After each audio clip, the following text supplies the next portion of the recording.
Assalamualaikum warahmatullahi wabarakatuh. Terima kasih atas waktunya. Di sini kami dari kelompok 2 akan mempresentasikan tugas pembuatan video dari mata pelajaran Kaidah Fikih, yang mana di sini kami mengambil tema atau judul Batas Toleransi dan Syiar Agama Islam, kajian hukum terhadap perayaan Natal inklusif dan keterlibatan Muslim. Untuk rumusan masalah, di sini ada 3 rumusan masalah yang kami akan bahas, yaitu yang pertama, bagaimana hukum Menteri Agama mengadakan perayaan Natal secara inklusif yang melibatkan umat agama lain. Kemudian rumusan masalah yang kedua adalah hukum keterlibatan Muslim dalam menghadiri acara Natal. Kemudian rumusan masalah yang ketiga, sejauh manakah batasan kebolehan menampakkan syiar agama. Pertama, perlu diketahui kenapa kami mengusung judul ini, karena kemarin-kemarin atau baru-baru ini itu sempat muncul di publik bahwa Kementerian Agama menggelar perayaan Natal bersama, dan ini adalah kali pertamanya Kemenak mengadakan atau menggelar perayaan Natal. Menurut Kemenak, itu adalah simbol kerukunan atau toleransi. Ini bisa dibaca di web resmi Bimas Kristen Kemenak. Hal yang seperti ini ada sebagian publik yang menilai terlalu berlebihan, tapi ada juga yang menilai bahwa ini adalah bentuk toleransi ataupun kerukunan beragama. Terlepas dari itu, kami sebagai kelompok 2 merasa perlu untuk mengkaji dan mengungkap bagaimana sejatinya hukum Islam menilai apa yang telah dilakukan oleh Kementerian Agama. Dan nanti ini akan kami paparkan satu persatu dari rumusan masalah yang saya sebutkan tadi, yang mana nanti untuk persubnya akan dipresentasikan oleh teman-teman kami. Terima kasih, dan kami akan memberikan waktunya kepada teman kami untuk menjawab rumusan masalah yang pertama. Demikian dari kami. Rumusan masalah yang pertama, bagaimana hukum Menteri Agama mengadakan perayaan Natal 2025 yang bersifat inklusif. Pertama, sebelum saya membahas hukum, saya akan membahas konsep perayaan Natal tahun ini bagaimana.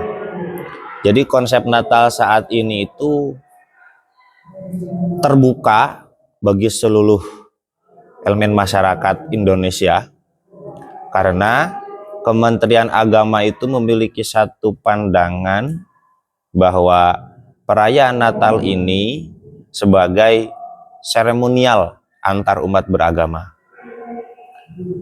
Kenapa boleh Menteri Agama memiliki pola pikir seperti itu? Karena mengacu pada salah satu kaidah fikih, tasarruful imam ala ra'yah manutun bil maslahat. Pada kaidah tersebut, maslahat yang dipikir oleh seorang imam, atau kalau dalam kasus kita itu adalah Menteri Agama ya, maslahat tersebut memiliki kadar atau cakupan yang sangat luas, universal, global banget.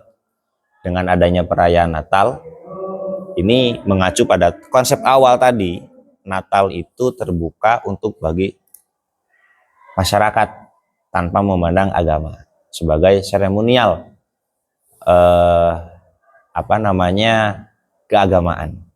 Nah, untuk kemaslahatan maslahat maslahat di sini akan dilanjutkan oleh teman saya. Selanjutnya, kami akan memaparkan maslahah yang ada dalam kaidah tasarruful imam ala ra'iyah manutun bil maslahah. Yaitu maslahatnya adalah untuk memperkuatkan persaudaraan dan solidaritas lintas agama. Selanjutnya, bagaimana hukum Menteri Agama mengadakan perayaan Natal?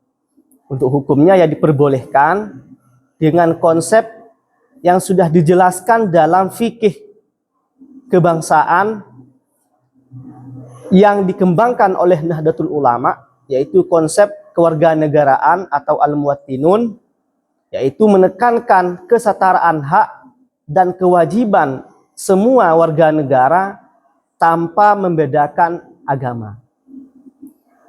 Mungkin sekian. Untuk selanjutnya, untuk rumusan yang kedua akan disampaikan oleh teman kami. Yang selanjutnya adalah hukum keterlibatan seorang muslim dalam menghadiri acara Natal yang diadakan pemerintah. Untuk memahami bagaimana hukum seorang muslim menghadiri acara Natal yang diadakan oleh pemerintah, perlu kiranya kita memahami konteks negara bangsa seperti di Indonesia ini, yang plural dan juga berlandaskan Pancasila. Umat Islam sering dihadapkan pada persoalan-persoalan yang berkaitan dengan partisipasi dalam kegiatan keagamaan non-muslim, termasuk acara Natal yang diadakan oleh pemerintah. Persoalan ini memerlukan pendekatan fikih kontekstual. Tidak semata fikih ibadah mahdhah, melainkan fikih muamalah, kemudian siasah syariah, dan juga fikih kebangsaan. Untuk langkah awalnya dalam fikih adalah tahqiqul manat atau verifikasi konteks hukum.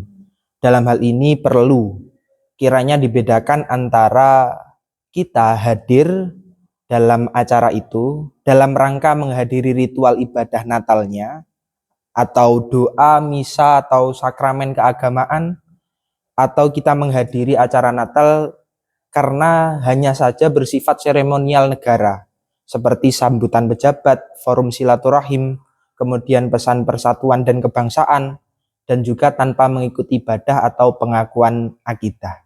Pembedaan ini sangat menentukan status hukumnya. Karena dalam prodi kaidah fikih perlu menyampaikan tinjauan daripada kaidah fikih turos yang bahwasanya pada dasarnya al aslu fil asya al ibahah. Seluruh muamalah, seluruh pekerjaan seperti halnya menghadiri acara pemerintahan itu adalah muamalah sosial, bukan ibadah. Sehingga karena melihat bahwa asal daripada muamalah sosial itu masih tidak ada hukum, maka statusnya adalah ibahah atau diperbolehkan selama tidak terdapat unsur-unsur yang diharamkan. Selanjutnya untuk kaidah yang kedua adalah al-umuru bimaqasidiha. Setiap perkara tergantung bagaimana tujuannya. Jika kehadiran seorang muslim dalam konteks di Indonesia ini hanya untuk bertujuan menjaga persatuan nasional, kemudian menghormati warga negara, dan juga menjalankan tugas jabatan publik, maka tidak diarahkan pada pembenaran akidah atau ibadah agama lain, sehingga tidak masuk wilayah tasyabuh atau pengakuan keyakinan. Melihat bahwa orang-orang muslim yang hadir dalam acara Natal yang diadakan oleh pemerintah ini tidak mengikuti secara akidah maupun tidak diarahkan pada pembenaran ibadah agama lain, sehingga kita masukkan dalam kaidah layung sabu ila sakiti qaul. Tidak dinisbatkan suatu pendapat kepada orang yang diam. Kehadiran tanpa ikut ritual atau simbol teologis tidak dapat dianggap sebagai persetujuan akidah. Justru jika orang yang diundang ini tidak hadir, maka akan menimbulkan beberapa mafsadah yang kembalinya pada kaidah darul mafasid muqaddamun ala jalbil masolih, memicu ketegangan sosial, kemudian merusak hubungan antar umat, kemudian melemahkan posisi umat Islam dan tata kelola kebangsaan. Maka menghadiri acara seremonial dapat menjadi pilihan untuk mencegah mafsadah yang lebih besar. Setelah kita memahami dari beberapa tinjauan kaidah fikih mengenai persoalan kehadiran orang yang beragamakan Islam mengikuti acara Natal yang diadakan oleh pemerintah, kiranya lebih tahqiq kita akan memahami bagaimana hukumnya dalam tinjauan fikih kebangsaan. Bahwa negara sebagai wadah perjanjian atau mitsak watoni, kemudian kewarganegaraan sebagai ikatan hukum atau akdul muwatonah, dan kemaslahatan publik, maslahah amah sebagai tujuan utama, maka dalam konteks ini acara Natal pemerintah bukan ibadah gerejawi, melainkan simbol pengakuan negara terhadap keberagaman dan juga upaya menjaga ukhuwah watoniyah. Meski diperbolehkan, tentunya harus ada batasan-batasan syar'i yang tegas dalam persoalan kita menghadiri acara Natal yang diadakan pemerintah ini. Haram hukumnya jika ikut doa Natal, menyanyikan lagu ibadah teologis, kemudian mengenakan simbol akidah Kristen, atau mengucapkan kalimat yang mengandung pengakuan ketuhanan Yesus. Dan boleh atau bahkan dianjurkan jika kehadiran kita itu malah bersifat kehadiran formal, menjaga adab Islam, kemudian tidak melibatkan ritual keagamaan dan bertujuan kebangsaan dan persatuan. Sehingga kesimpulan hukumnya adalah hukum keterlibatan seorang muslim dalam menghadiri acara Natal agama lain adalah boleh atau mubah. Bahkan dapat bernilai maslahah selama tidak terlibat dalam ritual ibadah, kemudian tidak ada pengakuan akidah agama lain dan diniatkan untuk kepentingan kebangsaan, persatuan, serta kemaslahatan umum. Pendekatan ini sejalan dengan kaidah fikih yang telah kita jelaskan tadi. Kemudian maqasidus syariah juga tercapai dan paradigma fikih kebangsaan Ahlussunnah wal Jamaah telah menjelaskan demikian. Mungkin untuk pembahasan selanjutnya akan disampaikan oleh anggota kelompok yang lain. Terima kasih. Kami akan membahas sejauh mana batasan kebolehan menampakkan syiar agama.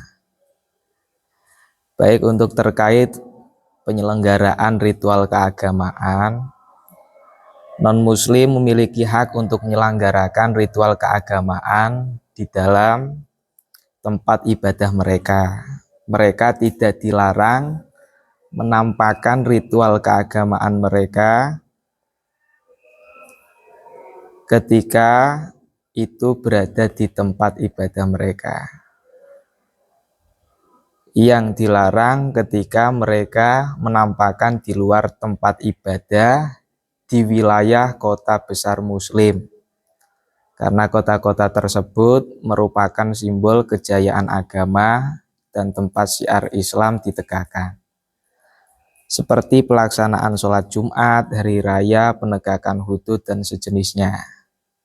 Oleh karena itu, tidak dibenarkan menampakkan syiar yang bertentangan dengannya, karena hal tersebut mengandung unsur penghinaan dan pertentangan terhadap kaum muslim. Adapun di desa-desa atau lokasi yang bukan merupakan kota besar muslim, mereka tidak dilarang menampakkan ritual keagamaannya. Hal ini sesuai dengan pendapat dari madhab Hanafiyah.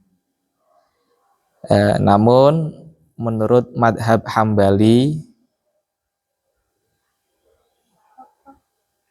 mengadakan ritual keagamaan non-muslim hukumnya dilarang secara mutlak tanpa rincian sebagaimana dalam madhab Hanafi.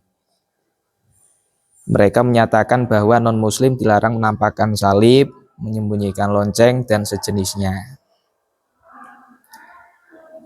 Sementara madhab Syafi'i sejalan dengan madhab Hambali dalam masalah ini, namun mereka secara eksplisit membolehkan penampakan ritual keagamaan jika non-muslim berada di desa yang khusus dihuni oleh mereka sendiri. Mengenai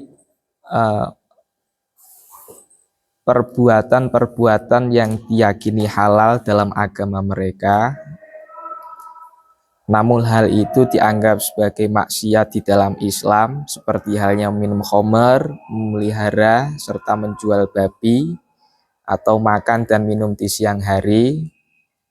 Ini hukumnya tidak dilarang selama hal tersebut dilakukan secara privat di antara mereka atau di desa-desa yang khusus dihuni oleh mereka.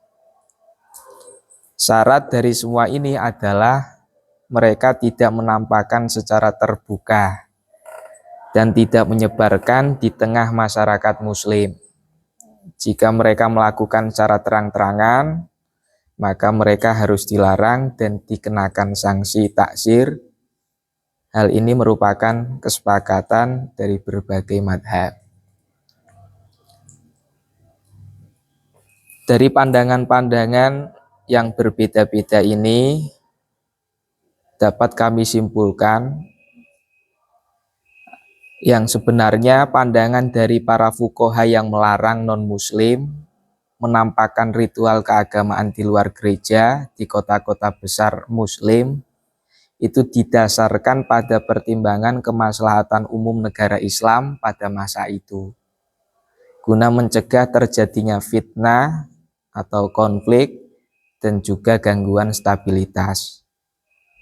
Dengan demikian, pelarangan tersebut bukan ditujukan pada substansi ritual keagamaan itu sendiri, melainkan karena alasan situasional sebagaimana yang telah disebutkan. Oleh karena itu, para fuqaha tersebut tidak melarang penampakan ritual keagamaan di desa-desa atau tempat yang bukan merupakan pusat kota muslim.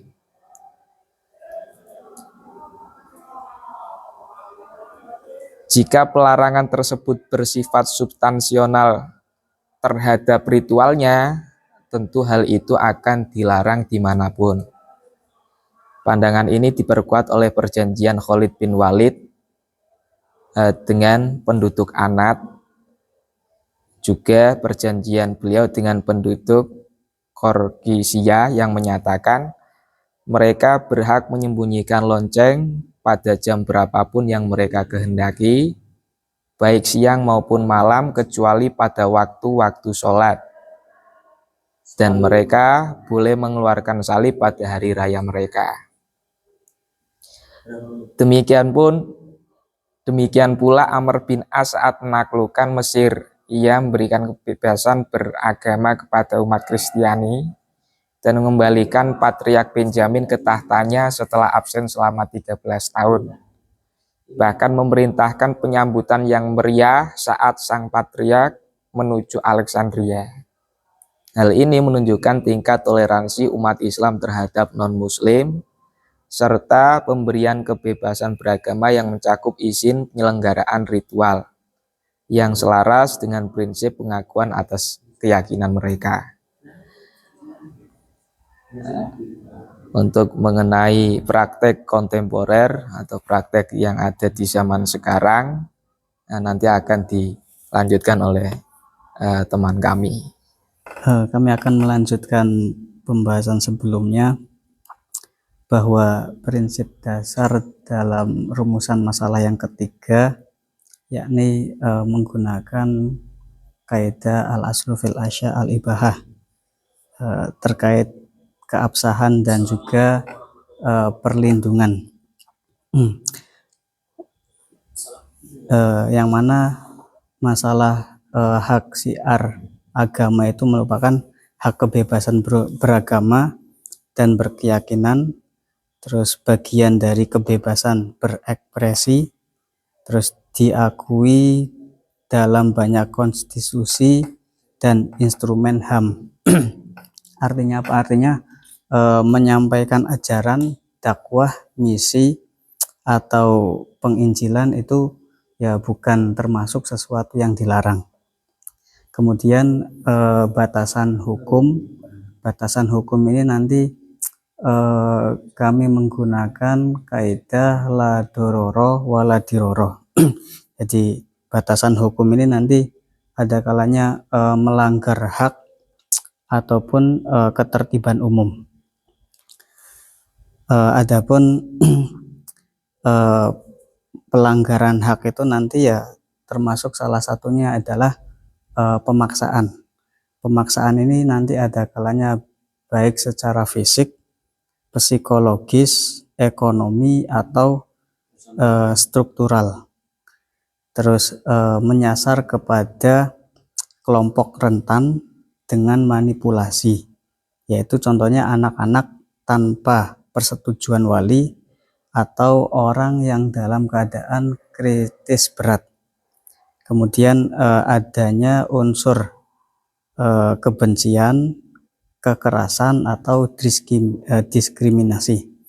Kemudian yang terakhir yaitu mengganggu ketertiban umum. Jadi kalau batasan pelanggaran ataupun ketertiban umum ini tidak diindahkan, maka ya batasan dalam menyiarkan syiar agama itu ya tidak boleh. Kemudian batasan etika atau cara itu lebih penting daripada niat. Ini kan berarti kalau kaidahnya adalah al-umur bima qasidiha itu.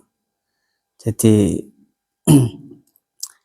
ada beberapa cara itu ya lebih baik daripada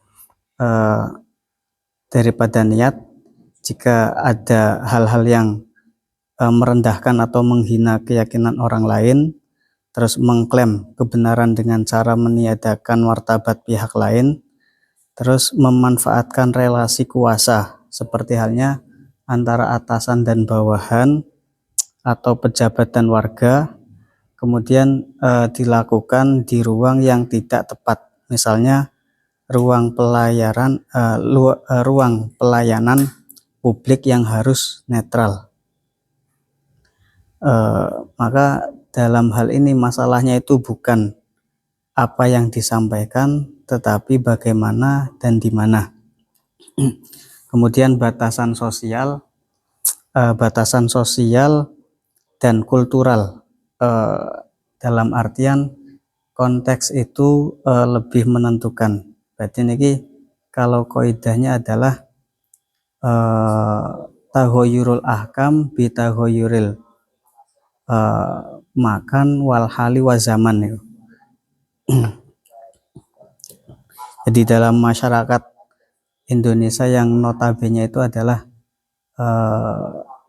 negara yang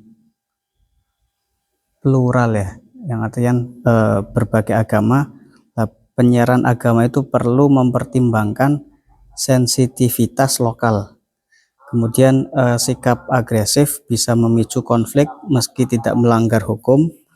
Terus dialog dan keteladanan sering lebih diterima daripada konfrontasi verbal. Nah, ini bukan masalah membungkam keimanan, tetapi ya soal untuk hidup bersama secara damai.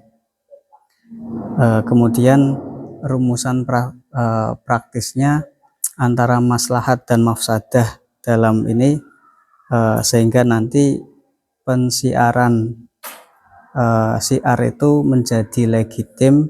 Salah satunya adalah jika terkandung perasaan yang sukarela atau tidak ada pemaksaan, terus menghormati kebebasan berpikir orang lain, tidak merugikan secara nyata, terus dilakukan dengan etika dan empati.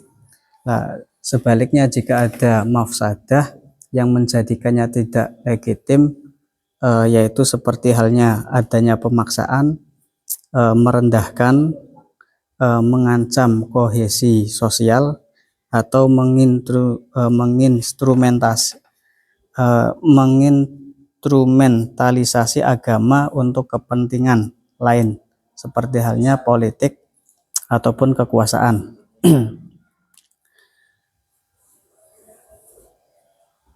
Dan terakhir, yang bisa kami simpulkan secara umum, berarti kebijakan keagamaan negara dinilai sah selama berorientasi maslahat dan tidak mencampurkan akidah. 2, partisipasi Muslim dalam perayaan agama lain diperbolehkan, ini hanya dalam rangka ranah sosial dan bukan